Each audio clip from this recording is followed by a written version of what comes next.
Hello friends, it is the middle of July here in North Carolina, and today I am evaluating how my hydrangeas are performing after the crazy temperatures we have had, record-breaking highs, late afternoon thunderstorms, you name it, these poor hydrangeas have been through it. So if you ever wondered how the hydrangeas really perform in midsummer in North Carolina with our heat, humidity, and crazy fluctuating weather patterns, then today is your day. We are going to visit every single hydrangea that we have planted in the gardens here at the nursery and at our house.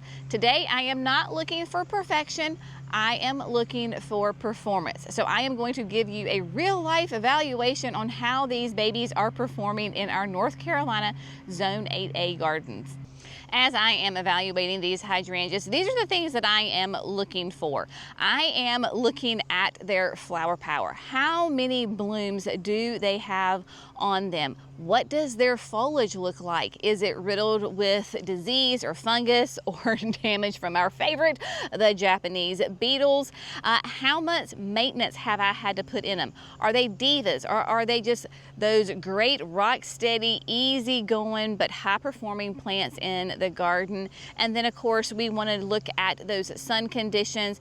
Did I put it in the right spot? So that's kind of the criteria that we're going through today with this. The reason that I am doing this video is because we all love hydrangeas. I think hydrangeas are probably one of the most iconic gardening shrubs, right? What shrub do we have in our garden? We all have a hydrangea of some shape, form, or fashion.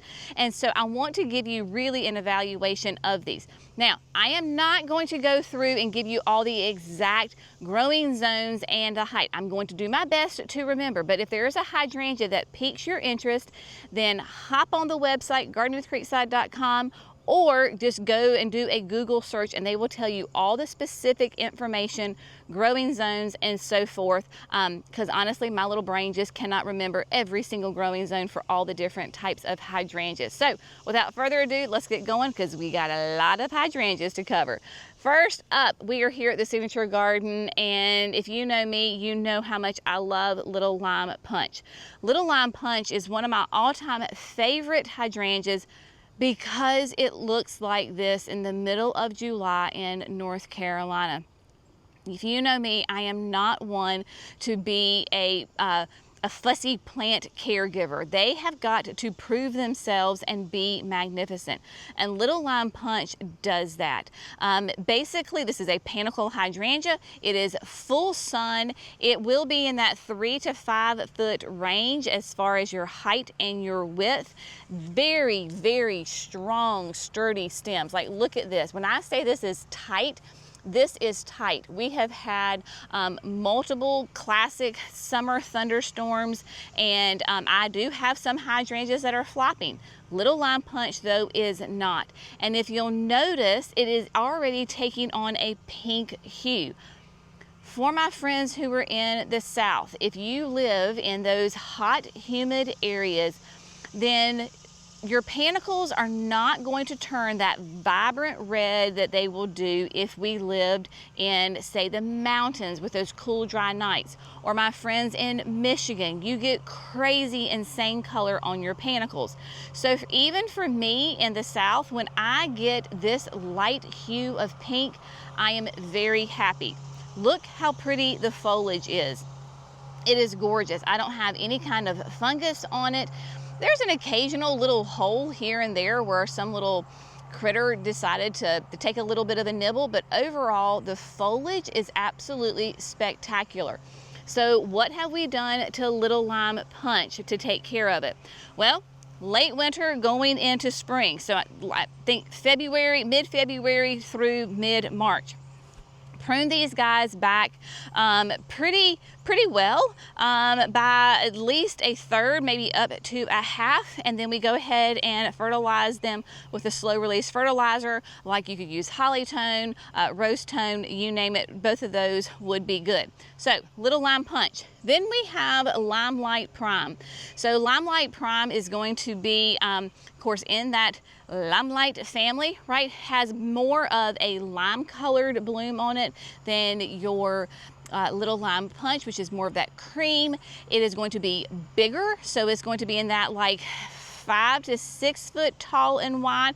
You can see it really does have a different habit on it, but look how much it has grown since we pruned it in the late winter. So that is where we pruned it, and boom, nice long stems on it. I'm actually very impressed with how upright it is. Has not had a lot of flopping to it. Then we're going to come over here, another great panicle. All these right here are panicles, so the care is the same. We're going to have full sun, minimum of 5 to 6 hours. We're going to prune them in late winter and then fertilize them. So this one was interesting. This is Quick Fire Fab, which I love Quick Fire Fab. I have it in multiple areas of my garden.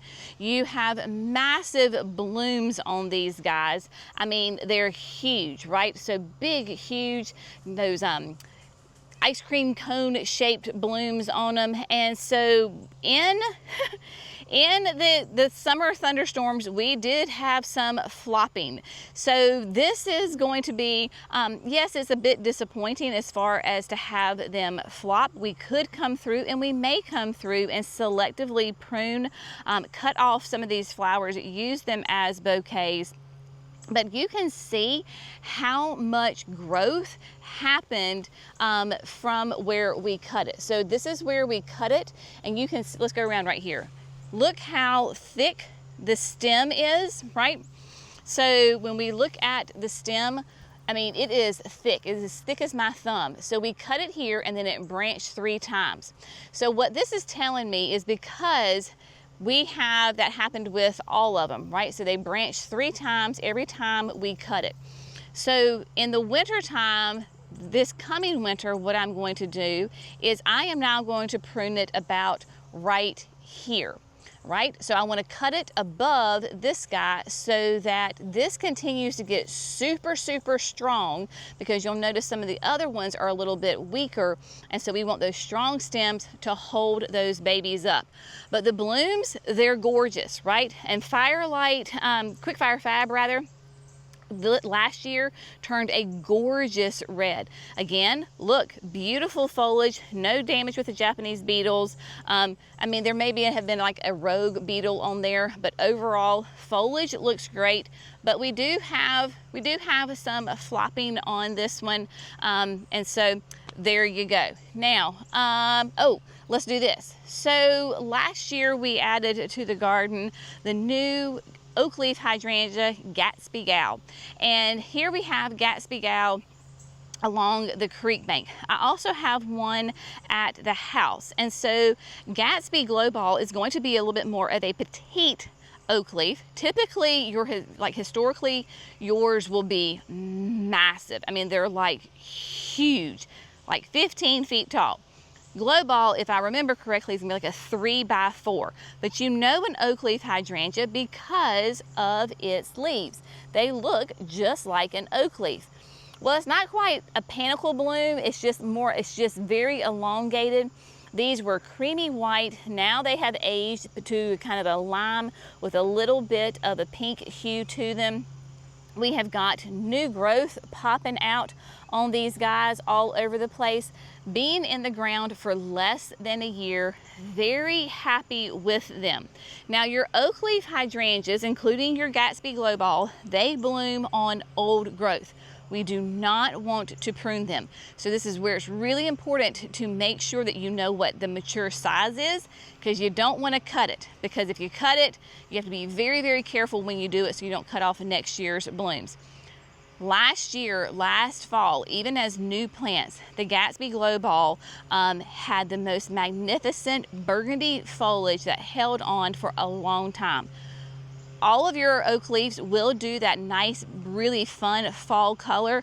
Really impressed with how long they held on to their foliage, and did a great job with that. Then moving on down, we have got also the new Incredible Stormproof. So Stormproof is a smooth hydrangea, right? So this is going to be a really nice addition to that Incredible family. So you can see we have got 4 right here, and your Incredible Stormproof, they start off a nice creamy white. They have patinaed to a really lime green. But look how nice and stocky they are. They have not flopped. They have a much more airy habit to those blooms. When they are in bloom, those fresh blooms, they have a lovely fragrance to them, and they the pollinators love them. But what makes them nice and strong and sturdy is that because they are light and airy with the blooms, the water can just go right through and it doesn't flop. Now, looking at my hydrangeas here, I notice that my leaves are starting to get a little bit pale, a little chlorotic. So what that tells me is we need to come through and we need to fertilize these guys. This is about the only, well, in this garden, because we do have sprinklers, so it's like the overhead spray. It's not drip irrigation. So that could be affecting it, but also they're getting established, so they probably just need a good shot of fertilizer. If you wanted to do an iron supplement, like an iron tone, you could do that as well. But your smooth hydrangeas bloom on new growth, so we can prune them. They, here in the south, tend to like filtered sun. Some can do all-day sun, especially if they're on irrigation. We'll look at the Incredibles at the house that are absolutely in full all-day sun. So Incredible Stormproof, happy with that guy. Really surprised last year when we first got it here at the garden center, the fragrance that it had and how much it attracted the pollinators. So that is always a win-win for me. And then here we have Let's Dance Skyview. Let's Dance Skyview, these 2 were added late last summer, have not even been in the ground for a year. So considering what these poor things have been through, y'all, they have had it rough this year. We had a really cold winter. Basically all that you are seeing, this is new growth. So we had a lot of dieback from the winter with them just getting established. But Skyview is a macrophylla hydrangea that blooms on old and new growth. It is going to be pH dependent, so you can see how we have that color variation. We've got pinks, creams, blues, purples, you name it, all sorts of colors. Then, as I told you before, we've had raccoons coming through, digging up, looking for food, and some of these hydrangeas basically almost got completely uprooted. So for them to look like this in their very first year, very happy with it. There is a little bit of some fungus on 1 or 2 of these. So if you notice your macrophylla hydrangeas that kind of have these black spots, y'all, this is completely fine. It is harmless to the plant. It does make it look unsightly with those little black spots, but it is not going to hurt the plant. This is absolutely normal for our climate in the heat and the humidity. This is naturally occurring. We're also underneath a maple tree, which could be affecting that because maples will get the same fungus as these hydrangeas. So with the heat, the humidity, our sticky nights, completely normal to happen to you, especially your back hydrangeas. There's no way to stop it once it's already started, but you can do a preventative fungicide if you want to. This is the only ones, these couple of ones that I have right here. I've got some Let's Dance Skyviews at the house, and they're gorgeous and don't show signs of any of this kind of fungus. Just know it's harmless. It may look a little rough, but it is completely harmless. I think that's all the oh, nope, let's do this. Let's go right over quick to the barn, to behind the barn. I have got 2 oldies but goodies. Between the greenhouse and the barn, we have this bank. And on this bank, this is the OG. This is the original Little Lime. So Little Lime hydrangea, they have been in this garden for probably 7 years now. And Little Lime is, we have let her get big. So she is in that probably a 6x6 for most of them. This is going to be the more petite version of course, the Limelight. But Little Lime, you still get these beautiful, creamy lime flowers on them. And historically, they are going to be more upright. They're not as tight of a bloom as my Little Lime Punch. Of course, more of a lime green to them. But again, foliage looking great. Beautiful foliage on it. I love that how they are looking. Again, no bug damage, no funguses on them. Handling the heat and humidity like absolute champions and doing great. So the original Little Lime here on the bank, doing really well. And then y'all, I just adore this hydrangea. This is Quickfire, the original big boy Quickfire hydrangea. It is a panicle, sun-loving hydrangea, but this is what they would consider like a lace cap panicle. So what does that mean? So you will notice that the bloom is completely different than Little Lime or Little Lime Punch or the Quickfire Fab, right? So big, open, airy. It looks like a serrata bloom because it's got the big petals and then it's got the little smaller ones inside. Very, very light and airy. Your Quickfires, they get big. I mean, yes, it is on a hill, but even if I were standing beside of it, this is absolutely probably at least 8 to 9 feet tall, 7 feet wide. Still's a panicle. We still prune it. They get a nice little bit of a pink patina to them, but your Quickfires are going to be lovely fragrance and massive pollinator attractors because they basically are at the end of their bloom cycle and they're just holding on to their blooms right now. They don't have the fresh blooms, but when we had the fresh blooms, the hydrangeas were absolutely buzzing with pollinators. Massive pollinator attractor. Again, let's look at the foliage. Gorgeous foliage, nice, beautiful green, no damage to it whatsoever. And your Quickfires, they also have the stems, I don't know if the camera will kind of pick it up, but there is a pinkish reddish hue to those stems. And again, as you can see, very, very upright. We don't have any flopping on these guys. That is because of the airiness of their blooms and then of course their strong stems. Again, they have been in here the same amount as the Little Limes.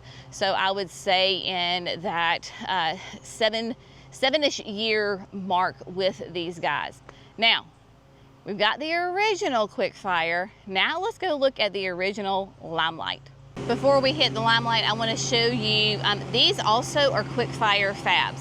And I just want to I'm showing this to you because you can see that these are stunning. We don't have any floppy blooms like the one in the Signature Garden. So you can have the same plant in different parts of your property and it can behave differently. So you'll also notice that these are not as big as the Quickfire Fab in the Signature Garden. And I think what the difference is that while these are on irrigation, these are drip irrigation. So they do not receive as much water as the one in the Signature Garden. And while we have beautiful new growth on it and lots of growth, we didn't have the massive rapid growth. So the stems are a little bit stronger and sturdier.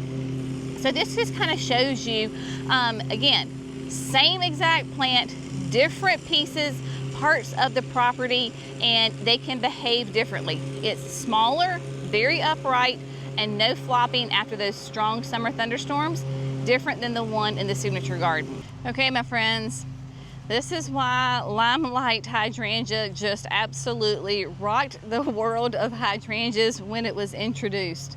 Look at this, y'all. This hedge is absolutely magnificent. I can't really give you a perspective because I am filming myself, but 5'2" of me versus this, y'all, they are absolutely 9 to 10 feet tall, I don't know, 6, 7, 8 feet wide. Oh my gosh, they're gorgeous. I think there's 5 or 6 in here. You were with me when I heavily pruned these in late winter. I had not pruned them in like 2 or 3 years, and so this year was the first year that I had pruned them. I wanted a massive hedge, and that is absolutely what I got. These have gone through the same thunderstorms as all the other hydrangeas. You can see how big and upright they are. We have got pollinators of all shapes and sizes in here. Foliage looking amazing. The limelights have a beautiful, nice, creamy tone to them as they age. They will turn that lime color. But yeah, I mean, foliage looking great.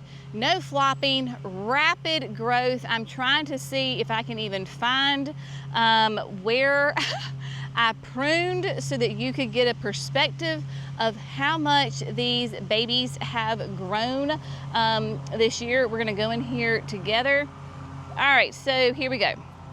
I found one. So I had pruned it right here. I know that's really hard to see, but we have all this. So we have 2 to 3 feet worth of growth on these guys. Limelight hydrangea, one of the absolutely original Panicle hydrangeas that absolutely rocked the world. I mean, if this is not magnificent, I just don't know what is. And it's a single row. They're just spaced about 4 to 5 feet apart from each other, and they look like one massive, massive hydrangea. Absolutely love this. Now, we talk about hydrangeas and plants in general, that plants don't always read their own labels, and they don't always behave and grow exactly what the label says. Case in point, we have pufferfish.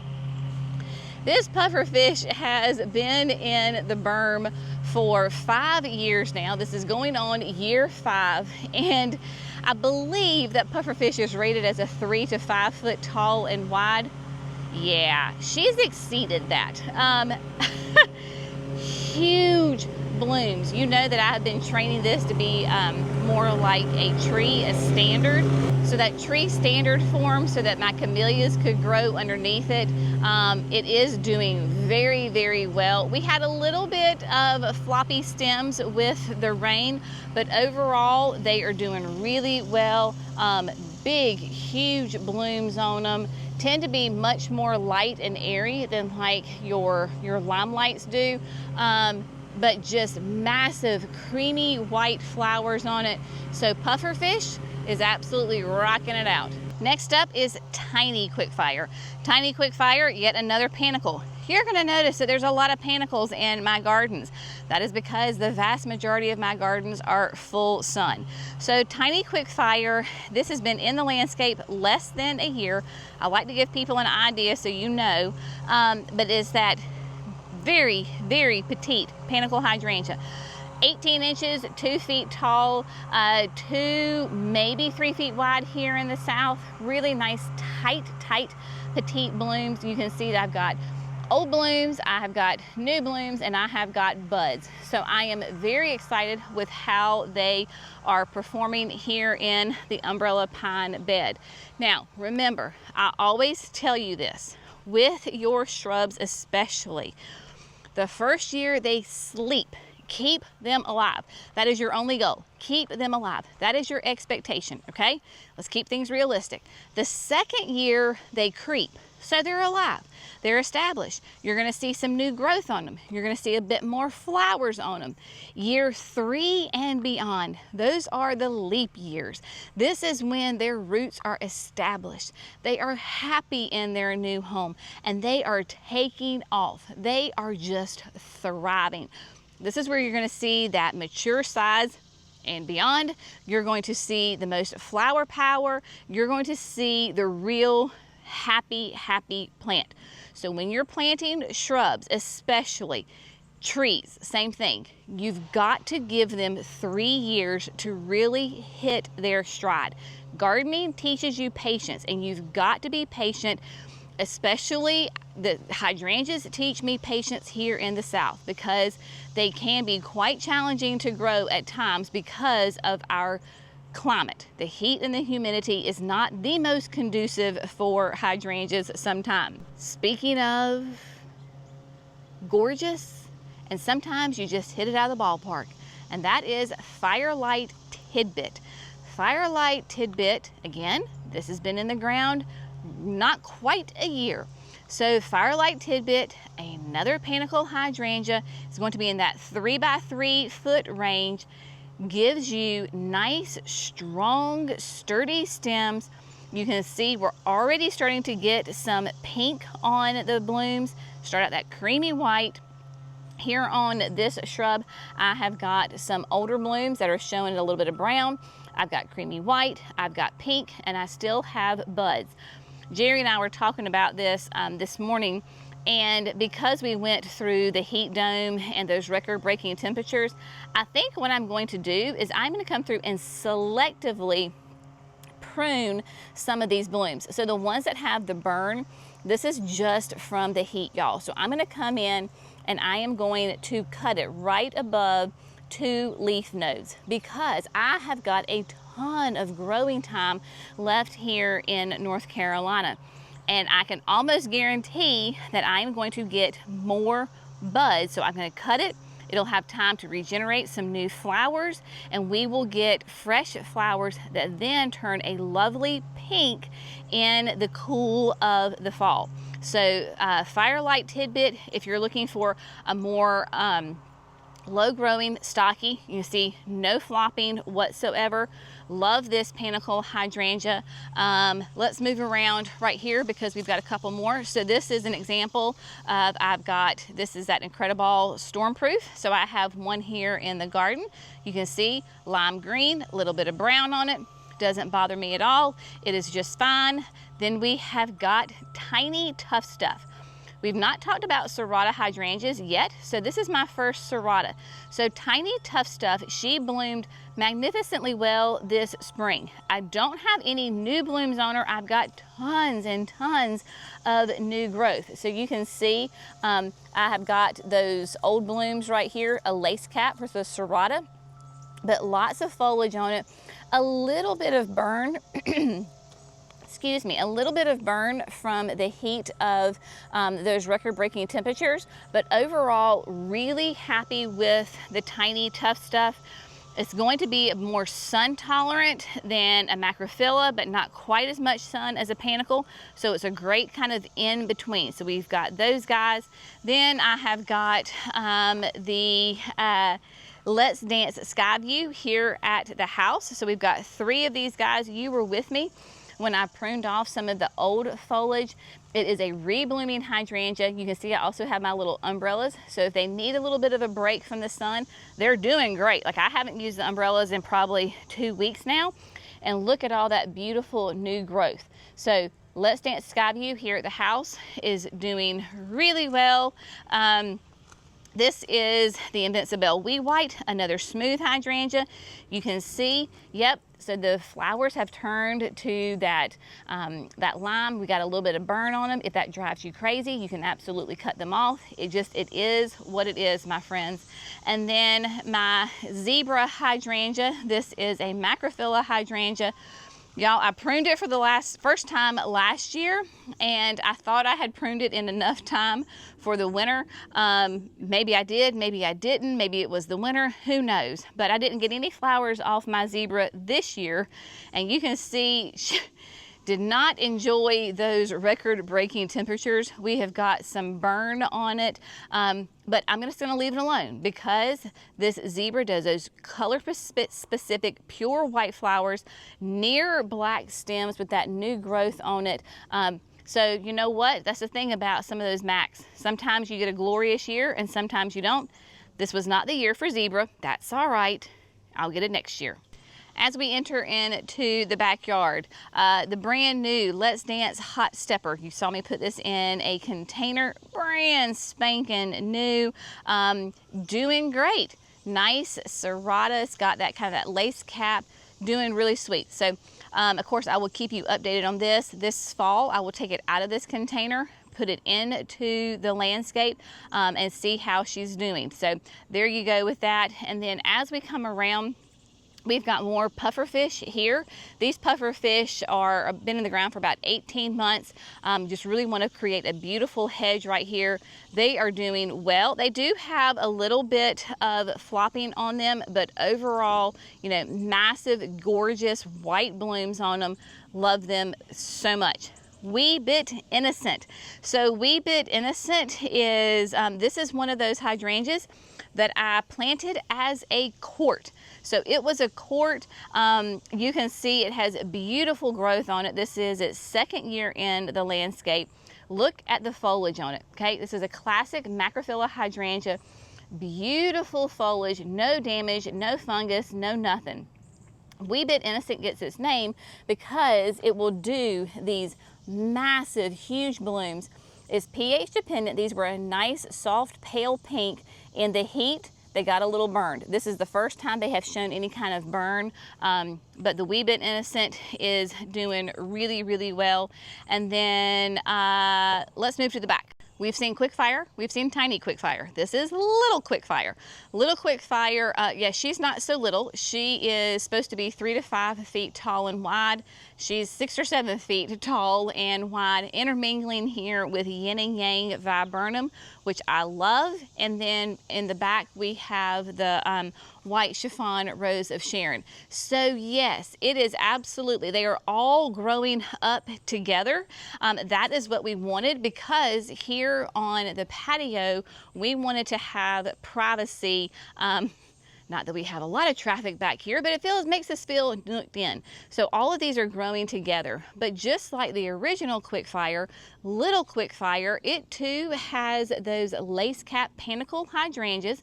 So it looks like a lace cap, but it blooms on new growth. I severely prune this every late winter, big time, and it just pushes out. You can see that they're nice, strong stems, have a nice dark coloration to those stems, very, very strong. But because they are that lace cap, all the water just falls right through and does really, really well. Huge pollinator attractor, smells fantastic, and then takes on this age patina look here in mid-July in our North Carolina gardens. And then here are the Incrediballs. So I was just, and I don't remember, forgive me if I've already said this, my friends, but I had somebody commenting on a video, and they were asking, or they sent me, I think it was a private message, and they sent me a message and they said that their, I think it was their Incrediballs were turning lime green and turning a little bit brown. What were they doing wrong? How can they keep them fresh looking all summer? Y'all, there's nothing to be done. This is what they look like in July. So these smooth hydrangeas, they are a native hydrangea, an arborescent. They are known for their massive, big, huge, pure white flowers. For me, that is going to be like in mid-June. And then, I mean, like, look at this one, y'all. Look how this is bigger than my head. Huge blooms. So because they have these massive blooms on them, and we did get tons of wind and rain, we do have a little bit of flopping on them. There is nothing wrong with the hydrangea. I have done nothing wrong to make them turn lime green and to have a little bit of brown on them. This is the complete natural progression of these plants here in North Carolina. So this is what they do. If it drives you crazy, you could go through and you could prune them back.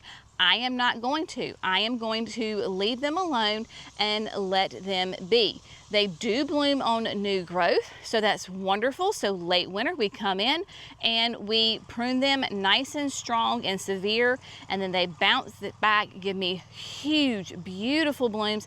So just imagine when these were all in all of their glory, standing up beautiful straight, pure white flowers on them, color specific, so your pH doesn't mess with them.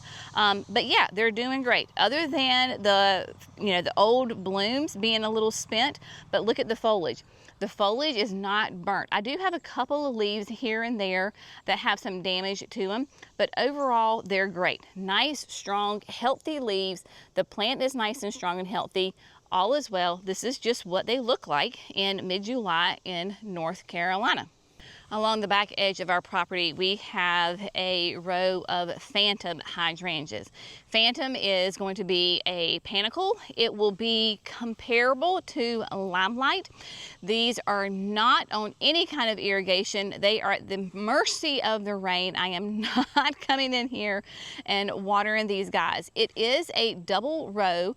You can see behind them, those are cryptomerias, and they're glorious, y'all. But as they are growing, they're kind of coming in on the back row of the phantom hydrangeas. So they're not getting quite as big as the ones up front. With these phantoms, they are still going to give you those pure white flowers. These are a little bit later to bloom because they do stay in the shade here.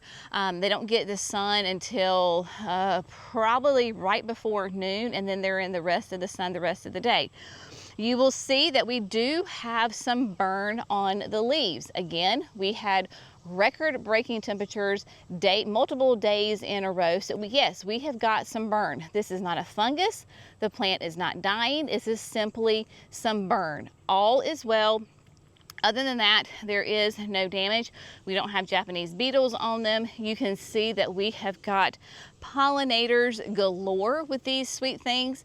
The difference between the limelight and the phantom is that, in my opinion, the phantoms are going to have a little bit more of an open, airy habit to them than your limelights. Your limelights are really, really dense. This almost somewhat reminds me of a puffer fish in the fact of it's a little bit more light and airy and open.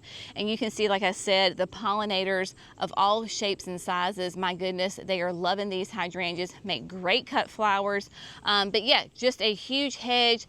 This is, they will get big. So they're going to be in that 6 to 8 tall and wide range, and just have them spaced out through here. I think we have a total of like 20, maybe like 10 on the front, 10 on the back, somewhere along those lines. So we have got that. All right, let's wrap it up at the chicken coop because we've got some hydrangeas in the woodland garden. I keep it real with you. Messes and successes up here at the chicken coop. This is called tough love gardening up here, my friends.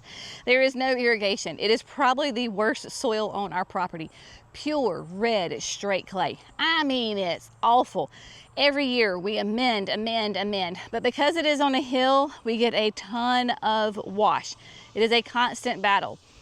I share this with you for encouragement, y'all. Not everything is magazine worthy. Oh no, my friends.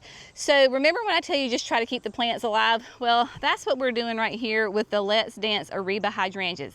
However, they've been in the ground for, this will be year 3. And bless their hearts, they're actually kind of shrinking. And so you can see that I have my umbrellas on them. I actually had 4. I lost the 4th one this winter, early spring. This bed has not been touched, as far as I have not amended it. I have not fertilized it. I'm just telling you, y'all, I'm keeping it real with you. And so they are struggling. I've got my umbrellas on them. This is by far the prettiest one, the healthiest one. No blooms on it. And the reason that I planted them here is because they do get afternoon sun. And our friends at Proven Winner Color Choice Shrubs said that Ariba is going to be one of the most sun tolerant macrophylla hydrangeas. So that's why I put it here, because I wanted to put it to the test. It's struggling, clearly. So this is not the time to move hydrangeas. July in the south? No. We want to wait until like October, November. Then we can move them. So that's probably what I'm going to do. I'm going to take them up because clearly they are not thriving here. They've had a couple of years to get established, to get settled. it's not working. This is not the right spot for them, so I will dig them up and put them in a shadier location. Also, they're pretty much on a slope, so every time I water them, the water just like runs right off. And so that is a struggle. So if you have hydrangeas that have been in the ground for a couple of years, you never get flowers, maybe they're shrinking on you like my Arebas are, then that's a sign they probably need to be moved. Fall, if you're in the south, is a great time to do it, or if you're in cooler zones, then early spring is a great time to do it for you. These guys, these are panicles. These are doing, they're doing okay. So we've got 2 limelights in the middle, and then we've got a puffer fish here in the front. So you can just see size difference wise, you know, the difference that the amount of water will make on a plant. Now, over here to the woodland garden. People ask all the time, can I put a hydrangea in a pot? Absolutely. So this is the original Tough Stuff, and Tough Stuff is in the Spanish urn from Unique Stone. So this is a nice big size pot. It has been in here for 4 years, I believe, and doing really well. Is it going to reach the mature size that it could if it were in the landscape? No, probably not, but it is doing quite well. You can see we had some really pretty good flowers on it. This is going to be that serrata, that lace cap. Foliage overall looks great, doing really well. The thing about being in a container is you probably need to rotate it. But y'all, this urn is massive and weighs a ton. Can you see how lopsided the poor plant is? Yeah, so the pot needs to be turned so that we get some growth on the right side of the plant, but it is what it is. And I am thinking possibly this might be the year that I take it out of the container and put it into the landscape, just because, sorry, bug in the eye.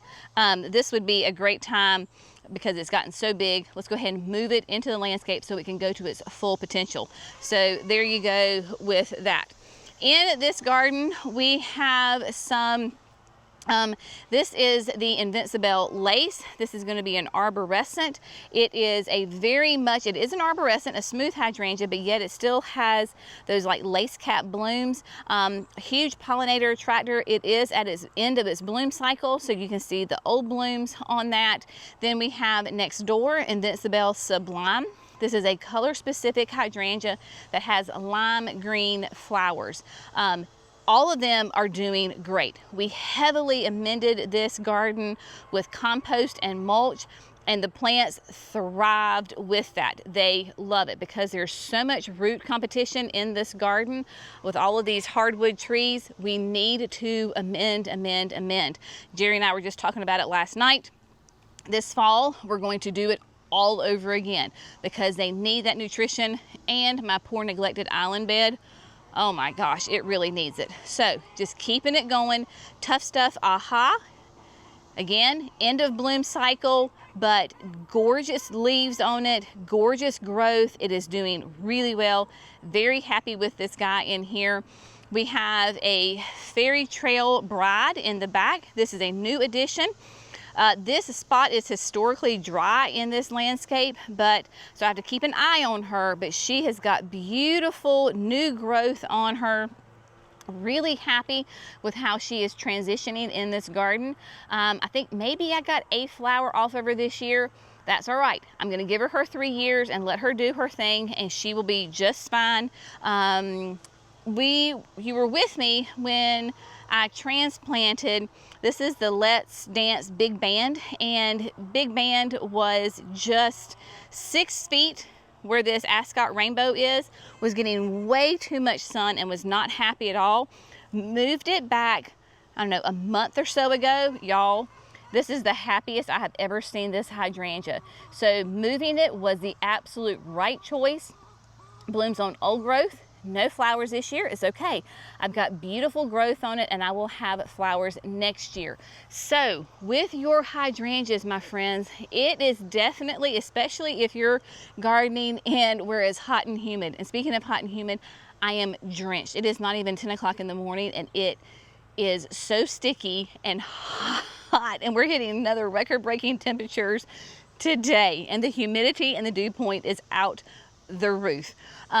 So if I am melting in the gardens just walking, then these hydrangeas, looking as good as they do, I am very happy with it, because as a good southern gardener, my motto is the more hydrangeas, the better.